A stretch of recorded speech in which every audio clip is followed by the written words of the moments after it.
Good morning, everyone. Welcome to Reata Horsemanship. I'm Luke Brown. I'm very excited to be with you here today on Winning Wednesday. What a beautiful morning. It's been cooler this morning. It's going to heat up a little today, but definitely the nights are getting a little bit cooler in the middle of September. And I'm looking forward to some cooler weather here in Santan Valley, Arizona. That heat can kind of wear on you. Today on Winning Wednesday, the horse that I'm riding right now, this is Rusty. Rusty is, I think he's around 10. I can't remember actually how old he is, but he's supposedly a quarter horse, a great quarter horse that came to me for some training. You know, he's a horse that's really kind of sensitive to a lot of things. He's real sensitive, especially to humans. So on the ground, you know, it took me about 2 weeks of working with him on the ground to get to the point where I could feel comfortable getting on him, because he was just so reactive to me on the ground. And if you have a horse that's real reactive to you on the ground, remember that a lot of time transfers over into the saddle. And so if they're reactive on the ground, they should work through that so that they're not afraid of you. So when you get on them and you ask them to do things, they're not reactive to your leg or reactive to any movement that you demonstrate on top of them. So that's a lot of what I've been working on with Rusty.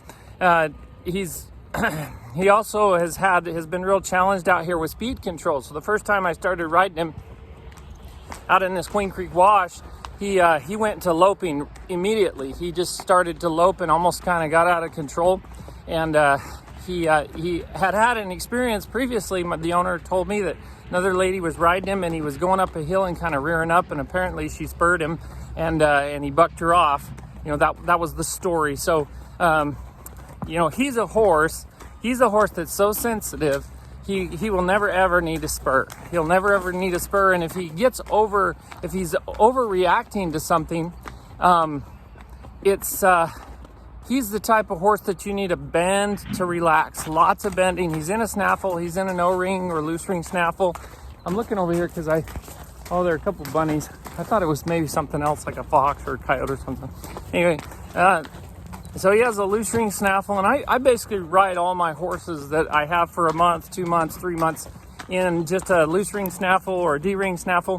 I want to make sure that they get really, really light and responsive to bending. And if a horse has a hard time rating their speed, if they speed up when I don't ask them to, then I want to bend them to relax them and slow them down. And so I do hundreds of those bends to relax and slow down with Rusty. It's something that we work on. We've been working on a lot, and literally hundreds, if not thousands of times, going up and down hills. Anytime he speeds up and I didn't ask him to, so I'll do different rates of speed. So I'll go at a walk, and if he trots, I'm going to bend him to a walk, and then just keep going until I can get him to just walk and relax like he's doing right now. He's walking really nice and relaxed. He's not pushing his speed, so he's getting there. He's coming along. And then when I ask him to trot, I want him to trot at a certain speed. And if he speeds up, I'm going to bend him until he starts to slow down to the speed I want him to go. And then it's important to remember that you're not forcing your horse to slow down. You're bending them and allowing them to slow down on their own. And if you can do that, and a horse learns to slow down on his own, then you get a horse that's a lot more controlled, has a less tendency to be buddy sour, barn sour, that kind of thing. It's just easier. You should be able to go down the trail on a loose rein and not have to worry about your horse speeding up when you didn't ask him to, no matter what direction you're going, including going home or being behind horses. Now, when you're behind horses, it can be really challenging. And if your horse can't do it alone, you certainly shouldn't be practicing it when your horse has other horses in front of them. If they can't go at a rated speed, whatever speed you ask them to alone, don't be trying to get them to slow down and stay back away from other horses in front of you. Just let them stay with those horses. And one of the greatest things you can do is move their feet around those horses, make it less enticing to be around those horses, and then let them relax as they move away from the horses.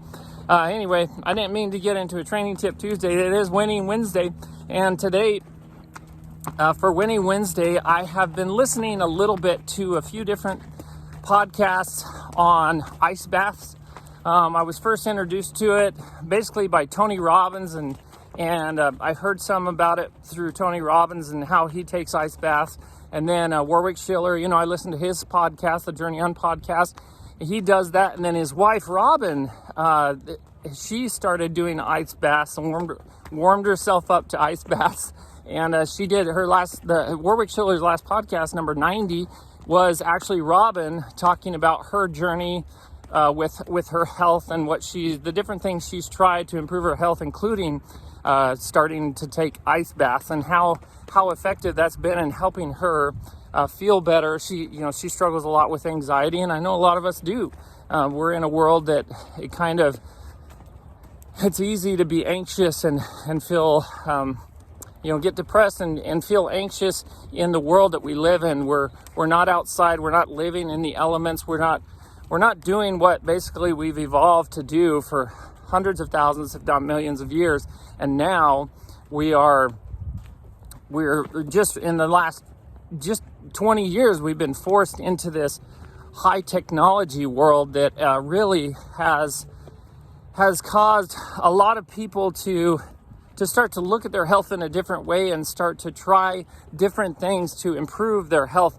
And so today I just wanted to talk about water baths or taking cold showers, and something I was listening to Wim Hof. So Wim Hof is who's known as the Iceman. He's an incredible person who many years ago lost his wife to suicide. I believe she was depressed and she committed suicide, and he was hurting so badly that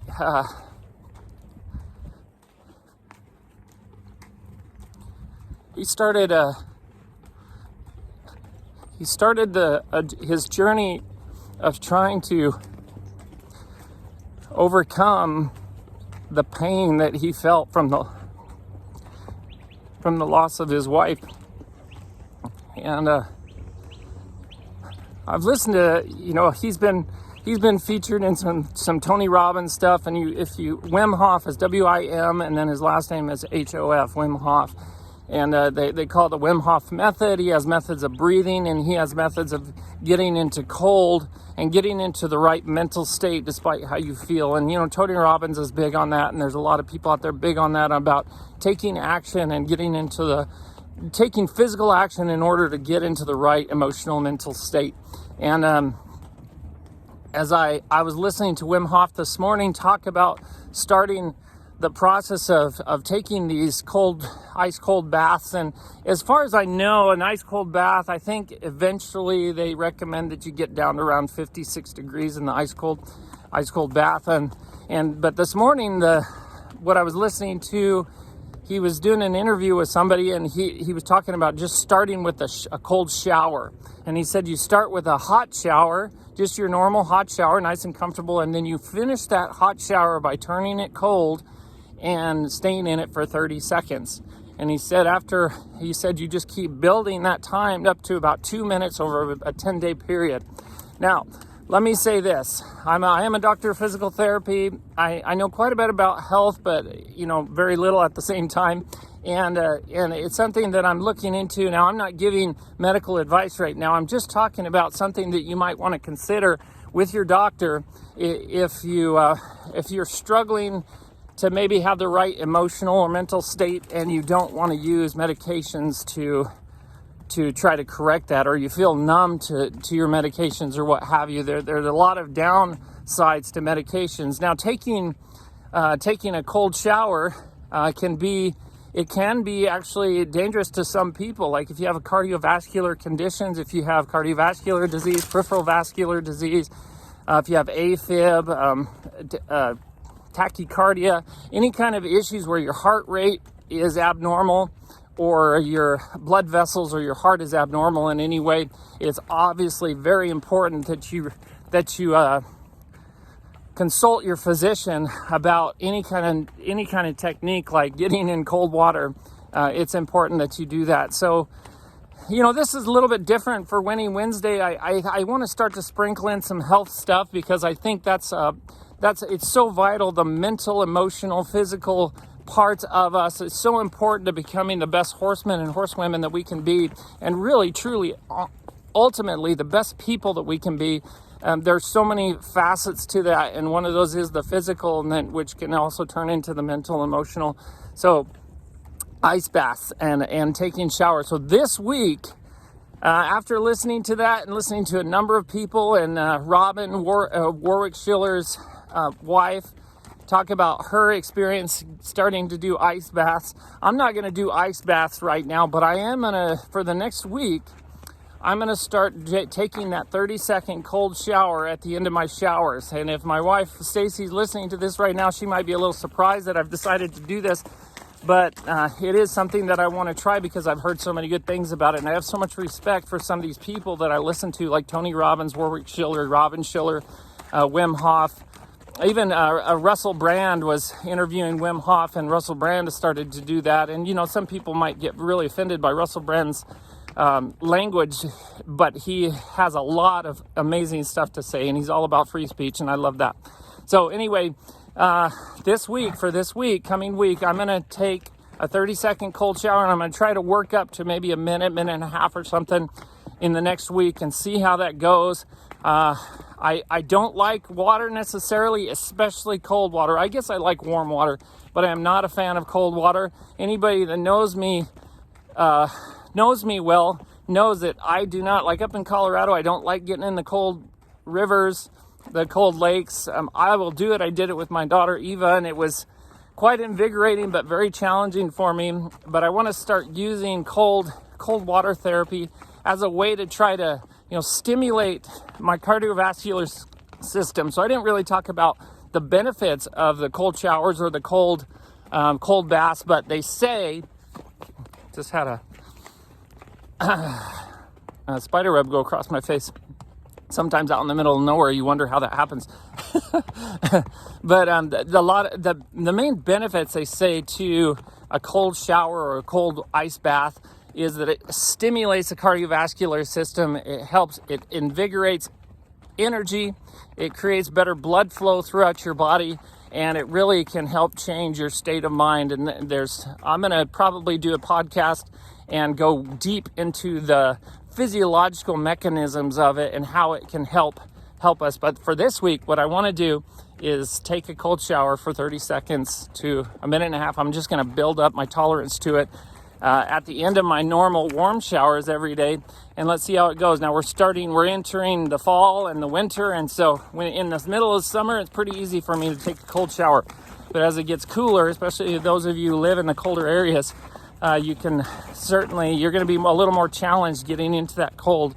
But there's something to it, and I'm going to start to delve into that and find out how I feel when I start taking cold showers. So if you're physically capable and you've consulted with your physician, I would recommend, or maybe not recommend, but encourage you to maybe try this with me.